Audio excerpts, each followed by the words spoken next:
empiezas en Yo el nací 42, en el 42. pero llevas en Suecia ¿desde cuándo? Desde el 68. Desde el 68. En el otoño del 68 llegué a Suecia. Ya. ¿Tú te sientes sueco o cubano? Yo soy cubano, porque eso nunca uno lo puede perder, pero yo me identifico mucho con Suecia. Yo soy cubano sueco. Es difícil de decir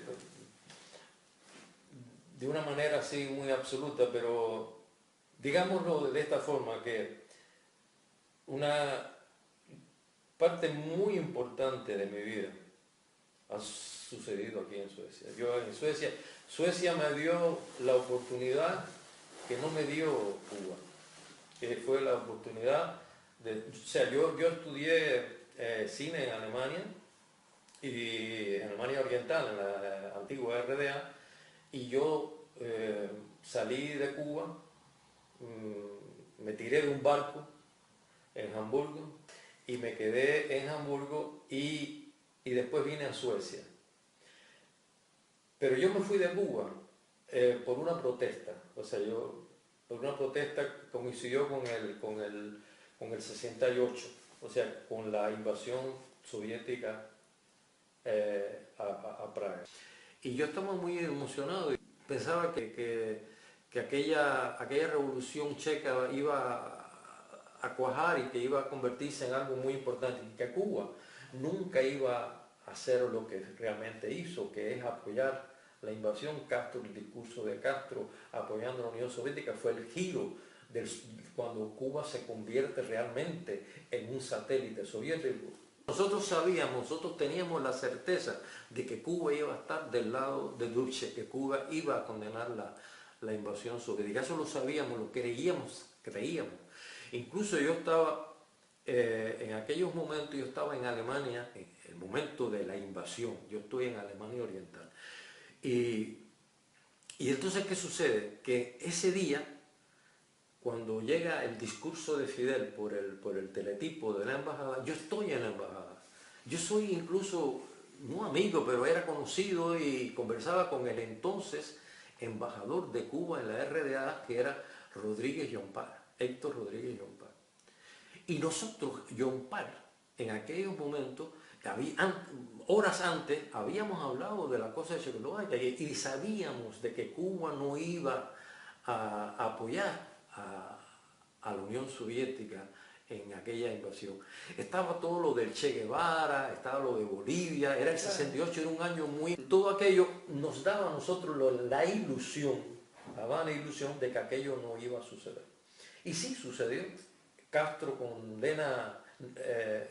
apoya la invasión, condena todo lo que es en contra de la línea soviética, se alinea totalmente a la línea soviética, y eso a mí me decepcionó de tal manera que yo dije, yo no regreso a Cuba. Yo pensaba que yo podría haber hecho una carrera como cineasta en Cuba, renuncio a esa carrera de cineasta y llego aquí con una mano adelante y otra atrás.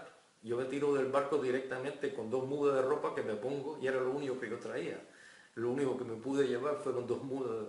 Y con eso, estando en Hamburgo un tiempo, después cuando llego a Suecia, yo siento que Suecia en aquel momento, en aquellos años, 1968, para mí se convierte en el país donde yo voy a vivir. Porque a diferencia de lo que puede suceder después en décadas posteriores, cuando en aquel momento yo me fui de Cuba, era una cosa totalmente definitiva. Porque nadie podía imaginarse que la Unión Soviética 20 años después se iba a desaparecer. Con el cambio que Castro da después de la invasión, Cuba se convierte, digamos, en un satélite, realmente, políticamente, militarmente, económicamente, de la Unión Soviética. Que aquello era definitivo, la llegada mía a Suecia era definitiva, y como era definitivo, yo tenía que hacer mi vida aquí, porque ¿qué iba a hacer? Iba a estar viviendo de la ilusión de Cuba. No, yo tenía que ser sueco, yo tenía que convertirme en un sueco normal, común y corriente, porque si yo quería hacer mi trabajo, hacer cine y trabajar en este país como cualquier otra persona tenía que serlo así durante mucho tiempo. Yo no, yo para mí fue yo era decisivo, yo sabía que yo a Cuba nunca más iba. Quemé todas las naves y me convertí en esos momentos en sueco. Sí, yo me tiro del barco, es un barco que yo regresaba a Cuba. O sea, a mí después de la invasión, el permiso que yo tenía del ICAI, yo trabajaba en el ICAI, el permiso que yo tenía era para regresar a Cuba en esa época. Entonces yo me quería quedar un poco más, pero Santiago Álvarez, que era mi jefe directo, ya que yo trabajaba directamente con Santiago, me dijo que no, que tenía que regresar, y John Park, que era el embajador, me dijo, oye, mira, tienes que regresar porque he recibido un telegrama. Entonces yo ya no quería regresar, hago todo, incluso encuentro un barco alemán, el Erfurt, que era un barco que yo sabía iba a tocar en Hamburgo e iba a tocar después en Tampico. O sea que había dos posibilidades para poderme escapar. Y no, la primera fue a la que me decidí, me tiré en Hamburgo. Y yo empecé a trabajar inmediatamente, como yo era egresado de la Escuela de Cine de Alemania Oriental, mi segundo idioma después del español es en realidad el alemán, el sueco ya es mi tercero. O sea, y entonces, bueno, yo empecé a trabajar directamente en la televisión alemana de camarógrafo y trabajaba también para una empresa de anuncios publicitarios, de camarógrafo, y hacía spot publicitario. Entonces yo tenía un amigo aquí en Estocolmo, un español, que había estado en Cuba, por cierto, un escritor español que trabajaba en la Radio Suecia Internacional. Entonces me vine a visitar a José Manuel aquí en Estocolmo. Entonces, claro, cuando estuve aquí, a mí Estocolmo me gustaba mucho, porque además Suecia para mí era en aquellos momentos, en la época de los finales de los 60, un país muy interesante desde el punto de vista cinematográficamente hablando. ¿Cómo decirte? En aquellos momentos el cine sueco era completamente uno de los mejores cines que había en Europa en aquellos momentos. Y a mí me interesaba mucho el cine sueco, ya desde Cuba. Y eso me ayudó mucho a venir para acá. Entonces, cuando yo llego aquí a Estocolmo, este muchacho, el español, me dice, oye, tú sabes que están buscando un productor para Radio Suecia Internacional, le están haciendo pruebas, ¿por qué no, ya que estás aquí, por qué no vas allá? Digo yo, bueno, está bien, voy. Porque, no sé, me encantó Estocolmo y todo eso. Y fui y hice la prueba. Y como a las 2 o 3 semanas, me llaman una noche, los suecos, diciéndome que yo era uno de los 3 últimos que habían escogido, que estaba, o sea, que ya estaba en las finales, había como 15 o 20 personas que se habían presentado para eso, y yo era uno de los 3 que quedaban al final y que tenían que elegir uno, y que por lo tanto iban a hacer otra prueba, que si yo quería, pues nada, que ellos me pagaban el pasaje y y lo otro. Y yo me vine para Suecia nuevamente a hacer la prueba, y bueno, fui yo el ganador. Entonces me dieron un contrato de un año para trabajar en Radio Suecia. Y en aquella época, que es una Suecia muy diferente a la Suecia de hoy, era en la policía de aquí de Kungsholmen había una sección de extranjería. Y entonces ahí yo voy a la sección de extranjería a buscar el permiso de estadía. Y entonces llego allá, y entonces un policía y tal me dice, bueno, ¿y usted? Dice, no, yo vengo aquí porque voy a trabajar con un contrato de un año en la radio sueca. ¿Y por cuánto tiempo va a estar? Y yo, no, y el contrato dice un año. Dice, bueno, vamos a ponerlo por 2. Yo estoy pensando en que cuando tú viniste para Suecia, en aquella época Suecia era muy diferente. Muy diferente. Y las relaciones entre Suecia y Cuba eran muy diferentes también. Muy diferente. ¿Qué labor has desarrollado para divulgar la realidad cubana realmente aquí en Suecia? Bueno, los primeros años en realidad yo estuve muy ocupado en trabajar en lo mío, en hacer cine, en hacer televisión. Al cabo de los 5 o 6 años, cuando ya yo estaba ya establecido, cuando ya yo tenía ya yo me sentía cómodo que era sueco ya realmente, realizador, reconocido, pues entonces de alguna forma volvía a interesarme por hacer algo por Cuba. El interés por Cuba siempre existió, pero el interés por hacer algo por Cuba. Entonces, claro, yo en aquel momento siento de alguna forma la necesidad de hacer algo por Cuba. ¿Qué pasa? Que en aquel momento Suecia estaba, era Palme, era el primer ministro, tenía un subsecretario de Relaciones Exteriores que se llamaba Pierre Schori, que era un gran amigo de Castro en aquellos momentos. La radio sueca, el Servicio Internacional de Radio Suecia, estaba supeditado a Relaciones Exteriores. En aquellos tiempos el presupuesto de Radio Suecia Internacional era una petita, como se le dice en sueco, del Ministerio de Relaciones Exteriores de Suecia. O sea, era el Ministerio de Relaciones sueco el que pagaba los sueldos de los que trabajaban. Y eso sirvió, todo esto sirvió para que yo poco a poco, por un lado sentía esa presión por el hecho de ser cubano, por ser un exiliado cubano, se me discriminaba, se me trataba de una forma diferente, esto y lo otro. Y entonces, poco a poco, pues empecé a trabajar políticamente, activamente en contra de Castro. Y claro, fueron años muy duros, porque yo estaba en aquellos años estaba prácticamente solo. Y después viene la época de luchar por la libertad de los presos políticos, que ya eran muchos en aquella época.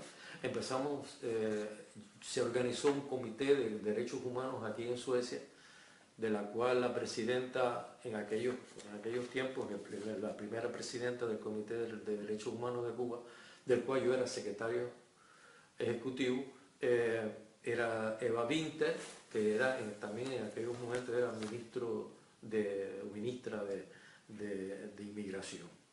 Y eso hizo que bueno, con la ayuda del Partido Liberal, con la ayuda del Partido de Centro, y sobre todo, y en cierta forma también por el Partido Conservador, que después también el Partido Conservador jugó un papel más importante que al principio, pero al principio fueron realmente el Partido Liberal, y después posteriormente se sumaron Centro, aunque el Partido Centro siempre tuvo una actitud un poco alejada, no tan decididamente de ayuda como sí hizo el Partido Liberal, que siempre fue de primera línea, ayudado de cierta forma posteriormente del Partido Conservador. Y se hizo esto. Y entonces esto, claro, ya tenía una plataforma política con parlamentarios suecos que pertenecían al comité, ya había una plataforma en la cual podíamos actuar.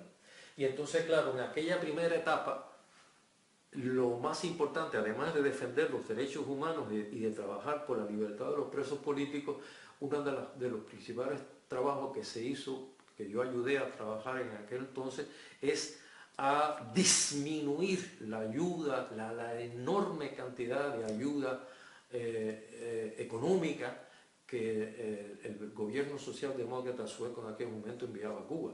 Cuba era prácticamente el segundo país después de Vietnam de recibir ayuda de la ayuda de desarrollo a Suecia, de Suecia. O sea, uno de los principales receptores de ayuda sueca. Y eso era uno de los caballos de batalla que nosotros hicimos. Y bueno. Mencionaste antes que habías estudiado cinematografía en Alemania Oriental. ¿Son estas vivencias de la Guerra Fría que te llevaron a escribir El Traidor de Praga? Sí. ¿Y cómo era vivir para un cubano, vivir en el Berlín aquel dividido? ¿Cómo se percibía el enemigo, el otro lado, que además ahí estaba tan cerca? Porque lo más terrible de todo era cuando de madrugada tú oías los disparos. De la gente que trataba de oír a la gente. Y los fogonazos, y las luces de bengala. Nosotros vivíamos muy bien, muy tranquilos y tal, pero por lo menos una o dos o 3 veces al mes. Tú de madrugada, tú escuchabas los disparos de armas automáticas, ¿no? Y las luces de bengala. Y ya tú sabías lo que era. Ya tú sabías. Alguien que perdió. Alguien que... Y esa carga emotiva fue para mí muy, muy dura. Alemania, déjame decirte una cosa, en líneas generales, aunque era una dictadura terrible, Alemania Oriental, cuando yo regreso a Cuba, en el 67, yo regreso a Cuba en el 67 y salgo en el 68, final del 67, principio del 68, yo sentía que regresar a la Alemania Oriental de Cuba era para mí como ya estar en libertad. De la presión, había tal presión en Cuba, había tanta, que yo me sentía más libre como persona en Alemania Oriental que en Cuba. Lo que a mí más me molestó al regresar a Cuba, que también influyó también en mi decisión, ¿no?, fue que en Cuba yo no era tratado como persona. En Cuba no se trata a la gente como persona. O sea, incluso en el ICAI, eran órdenes que te daban. Oye, tienes que ir para acá. Nunca se discutía nada, nunca se hablaba nada. Y ya yo, en Alemania Oriental, a pesar de todo, era Europa. Aunque era un país terrible y aunque era todo lo que era, pero había más, incluso aunque te metieran en la cárcel, pero en Cuba era todo una desfachatez, de una falta de respeto. Que una de las cosas que además a mí me chocó cuando llegué a Cuba es eso, la falta de respeto, la desfachatez, la falta de sentido de respeto al ser humano, en cosas normales, comunes y corrientes. Eso ya en aquella época lo habían perdido. Y eso me recuerdo yo. ¿Tú has regresado a Cuba desde el 67? Yo no regresé a Cuba, bueno, no podía regresar primeramente, hasta que me dejaron regresar cuando vino que ellos dijeron que todos los que no habían puesto bombas podían regresar, y pues yo fui a ver si podía regresar. Había un problema que yo lo digo, yo lo he dicho ya un par de ocasiones anteriormente. Esta novela, yo la escribo y la termino hace ya muchos años, hace 10 años. Y yo no la puedo, cuando yo la termino, me doy cuenta de que yo no puedo publicar esta novela porque faltaba la cosa de Cuba. Cuba para mí, yo faltaba de Cuba ya prácticamente 30 y pico de años. Y era absurdo describir una Cuba que yo no conocía. Cuando viene esto de que ellos me dicen que ya yo hacía años ya que ya yo no estaba más o menos metido en nada, y como tú dices eso de que ellos cada 5 años no ven. La verdad es que mi mujer me dice, Nina me dice, bueno, de todas formas, si tú quieres terminar tu novela, la única forma de terminar la novela es a ver si vas allá y ves cómo es la cosa allí. Averiguo. Entonces yo fui primeramente para que me renovaran el pasaporte. Y me lo renovaron. Y yo, sorpresa, cuando me renovan el pasaporte, la señora que me está atendiendo allí, que es una chilena, por cierto, me dice, y bueno, y este es el cuño, no sé, de la Entrada y salida. La entrada y salida. Ah, eso quiere decir que yo puedo entrar y salir de Cuba. Dice, sí, durante 2 años usted puede hacerlo. Y entonces le dije a mi bueno, hacemos la maleta mañana mismo, antes que se enfríe la cosa. Y fuimos. Y el primer viaje fue terrible. Después de 30 y pico años, después de 68, eso horrible. Encontró muy diferente. Horrible. Un país completamente diferente. Era otro país.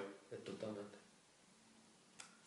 Era muy extraño porque yo conocía a alguna gente, me encontraba con mi familia, hablaba y el idioma, toda la cosa, pero yo no entendía a la gente no me entendía a mí.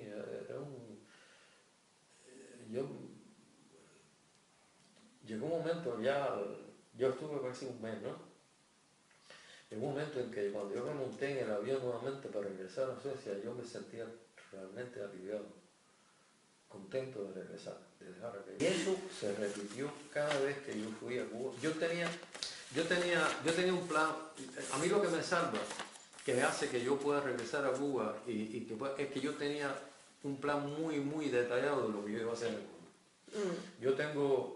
Yo tenía que terminar el Traidor de Praga, yo sabía dónde yo tenía que ir, qué yo tenía que buscar, cómo yo tenía que... O sea, yo tenía, porque ya la novela estaba prácticamente hecha, yo digo que tenía que llenar la parte de Cuba ahora.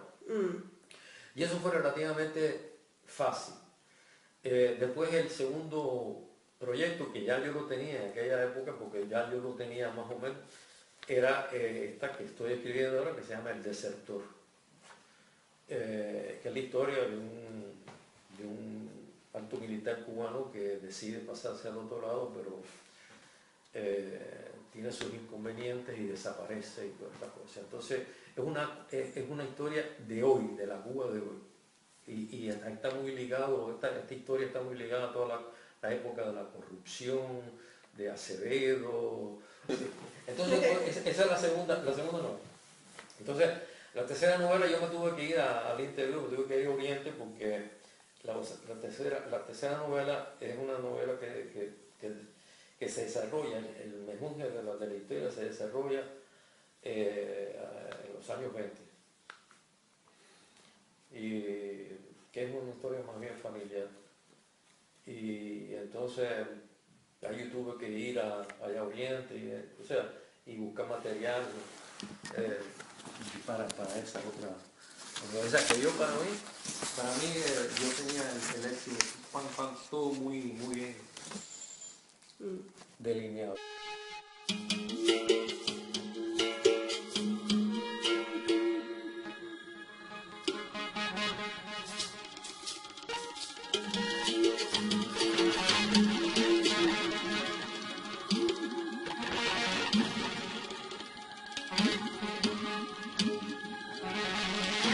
Cuba, por una protesta, por una protesta que coincidió con el 68, o sea, con la invasión soviética a Praga. Y yo estaba muy emocionado y pensaba que aquella revolución checa iba a cuajar y que iba a convertirse en algo muy importante, y que Cuba nunca iba a hacer lo que realmente hizo, que es apoyar la invasión. Castro, el discurso de Castro apoyando a la Unión Soviética fue el giro cuando Cuba se... Parte muy importante de mi vida ha sucedido aquí en Suecia. Yo en Suecia me dio la oportunidad que no me dio Cuba, que fue la oportunidad de... O sea, yo estudié cine en Alemania, y en Alemania Oriental, en la antigua RDA, y yo salí de Cuba, me tiré de un barco en Hamburgo y me quedé en Hamburgo y después vine a Suecia. Pero yo me fui de...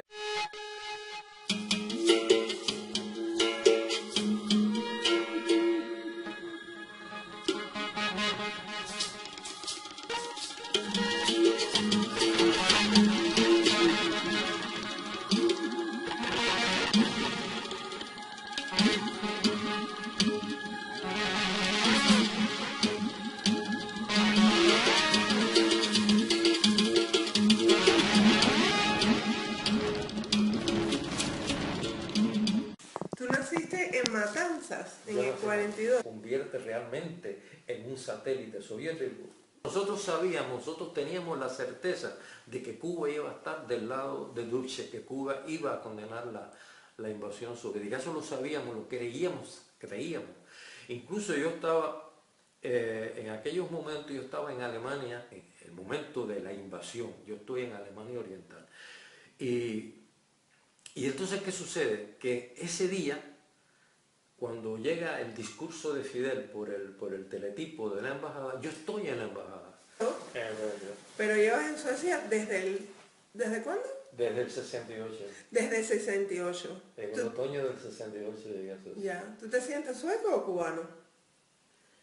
Yo soy cubano, porque eso nunca uno lo puede perder, pero yo me identifico mucho con Suecia. Yo soy cubano sueco. Es difícil de decir de una manera así muy absoluta, pero digámoslo de esta forma, que una